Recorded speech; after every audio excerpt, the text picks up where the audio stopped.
আরে আমার মা, কত গাড়ি বাড়ি, কত কিছু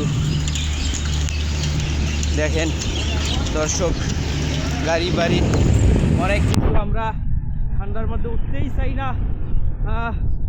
একজন মানুষ চাইলেই সে মৃত্যু থেকে বাঁচতে পারবে না, কিন্তু সে যদি চায় সে জাহান্নাম থেকে বাঁচতে পারে। ইবাদত বন্দেগী করে আল্লাহর কাছে কান্নাকাটি করে সে জাহান্নাম থেকে বাঁচতে পারে, কিন্তু মৃত্যু থেকে তো বাঁচতে পারে না। কিন্তু আমরা জনগণ, আমরা মানুষ মৃত্যু থেকে বাঁচতে চাই, জাহান্নাম থেকে বাঁচতে চাই না। একটু বোঝার চেষ্টা করেন ভাই আমার, একটু বোঝেন, একটু বোঝার চেষ্টা করেন।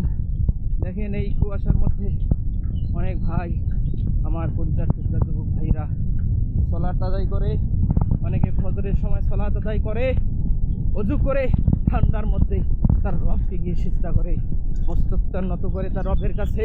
কিন্তু কিছু যুবক আছে, তারা কি সলাত আদায় করবে? তারা তো সারা রাত ফোন টিপছে, টিপার পর ঘুমিয়ে পড়েছে, হয়তো আজকে 12টার সময় উঠবে। একটু চিন্তা করেন ভাই আমার।